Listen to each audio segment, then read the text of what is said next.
Hello, I'm Ron Mahogany, And I'm Jebediah for a Woman. and we're here with your annual Tide Pool O'Clock News. Featuring guest appearances by Katy Perry, Ryan Gosling, Tina Fey, Sarah Palin, Amy Poehler, Actually, none of these people are coming. We just lied to you so you could actually show up to work. Alright, we're just going to let that sink in, and let's go to Betty Crustacea for our cooking program.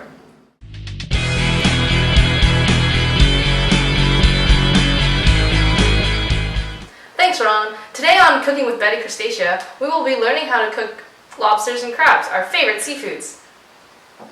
Wait, okay, we don't have them?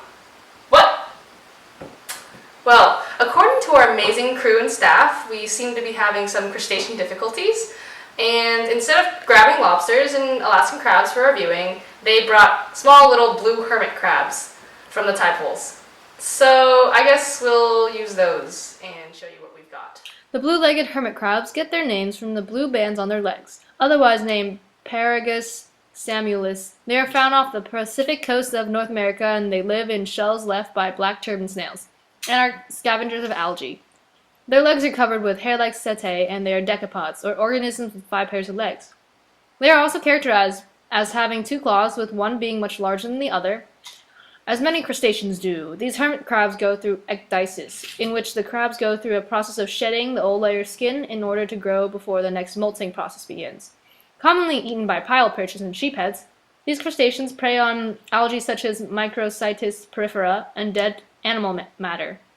One will find them hiding in the tide pools, under rock crevices, and on the bottom of the pool. Why am I telling you all of this instead of how you were supposed to cook all these creatures? Well, I don't really know how to cook them, so that's that. Back to you, Ron. Thanks, Betty. Now I'm feeling a lot hungry, aren't you? Well, grab something to eat while we take this break for a commercial. Have you ever felt like your skin was losing too much water? That your skin just isn't as adapted to your environment like it should be? Well, look no further, because Tide Pool adaptations for you will be able to make your skin like smaller organisms residing in the tide pools that have a hard exoskeleton made for preventing desiccation. This is an offer of a lifetime, but if you call 1-800-TIDE-POOLS, we will give you this offer for $39.95. That's right, $39.95. I don't know how we will do this, but we will, or your money back not guaranteed. But wait, there's more. Has your life ever been endangered because of crashing waves and not enough shelter to protect you from washing away into the ocean, just like sea stars and chitin feel like? No? Oh well. Still, we introduce to you the Protector Rock, useful for all purposes, including rain, shade, and more. Rock size will vary. You can use this rock as shelter as you hide under it, just like other tide pool organisms do to protect themselves from the waves and predators. This rock comes free with the purchase of your skin thingy. An unbelievable offer for this price of $39.95. But wait, there's more! Ever felt like it would be so much easier to lose a limb when getting attacked by a monster? Only all the time. That's why our scientists have engineered a serum that helps you grow back your limbs, just like a brittle star does when getting attacked in a tide pool. Now you get your skin thingy, a rock, and the serum to grow back limbs, all for $39.95, shipping and handling not included. Call 1-800-TIDE-POOLS for this once-in-a-lifetime offer. Hurry, supplies won't last.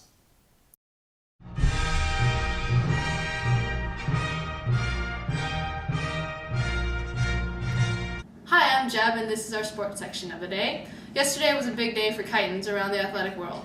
Normally seen as having 8 segmented shelled plates with a strong muscular foot for adhering to rocks, making them hard to be removed from crashing waves in the tide pools. These organisms are much more than that. Chitons also have an alimentary canal that consists of a mouth, anus, stomach, and intestines. Their shells have 3 layers, with a girdle, a mantle edge that is reinforced by calcareous spicules, and have a rasping tongue/radula for scraping algae off rocks. Watch as this chiton moves at record-breaking speeds as he races along this rock.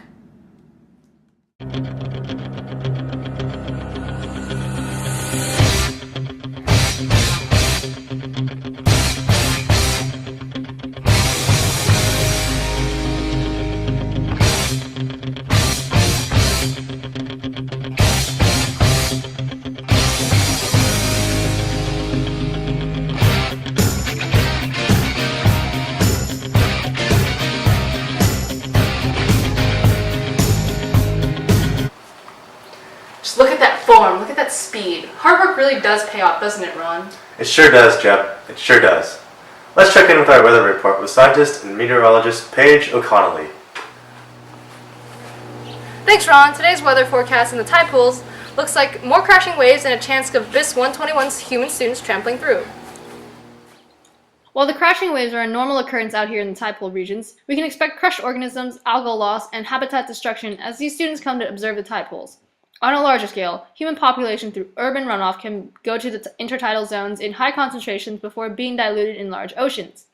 Such things as pesticides, wastes, litter can all create a toxic environment for many of the organisms residing in these areas. Similarly, as global warming becomes more relevant in today's world, we can predict that plants as well as marine animals will need to adjust to the rising temperatures of the seas. For example, a Southern California species of sea slug, the Philodenia hiltoni, has begun to invade parts of Northern California, eating up native sea slug populations as it moves up. This invasive species has been eating or displacing competitors, disrupting ecological systems on its way up. Humans have also contributed to ocean acidification as more CO2 is pumped through the ecosystems due to pollution. CO2 diffuses into the ocean, causing the ocean's pH to drop, and forces animals with shells, such as sea urchins and crabs, to grow thicker shells. Sometimes the acidity of the ocean even dissolves shells of oysters and clams, making them lose their natural defense system. This creates a clear disruption of the ecosystem at balance. So tide pools, get ready for some rough years ahead if humans don't clean up their act. Thanks, Paige. This is a series.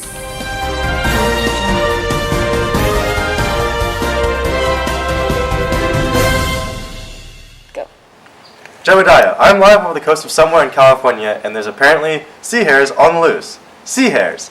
New ranks everywhere, inking on innocent girls.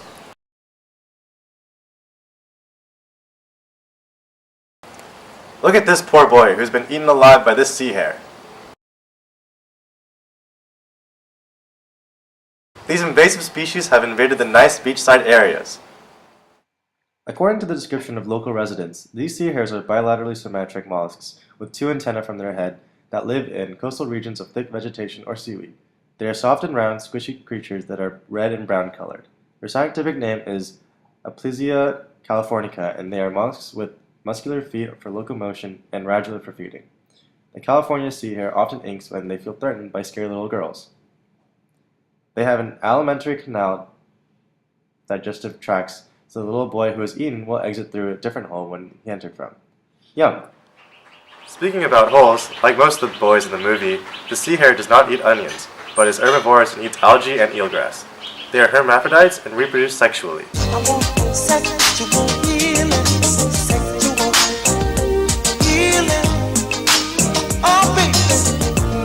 That is not PG enough for most viewers. Anyway, here's scientist David Carrotman with a short lesson for children.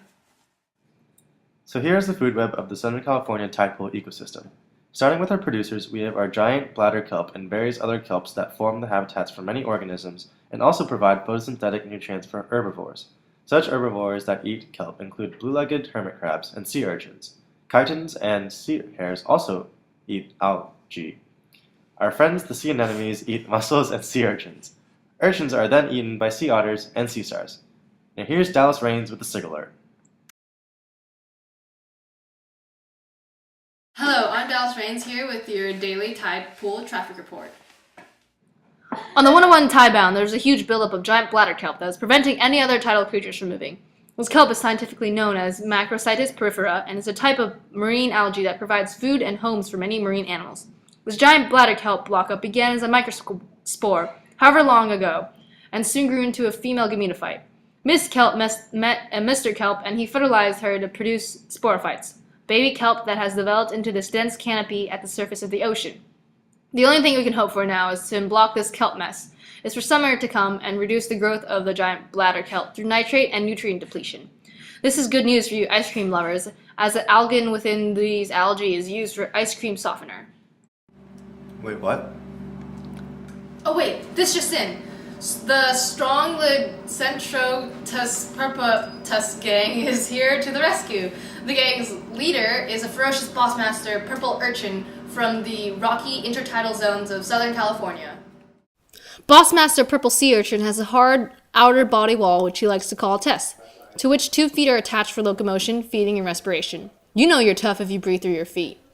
Weighing in at some sort of weight, this radially symmetric Bossmaster Urchin has a mouth located near its body with a feeding structure known as Aristotle's lantern. a structure made of 5-toothed calcareous plates arranged to create a powerful jaw for scraping substrate.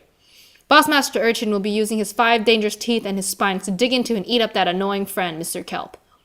But wait! Mr. Kelp is hoarding an army of sea otters, spiny lobsters, sea stars, and California sheepheads to eat poor Mr. Bossmaster.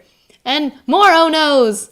Bossmaster Sea Urchin gang is being harvested for Japan, where they are considered a delicacy. Will Bossmaster Urchin and his gang ever beat up the invasive Mr. Kelp? Find out next year on Tidepool O'Clock News.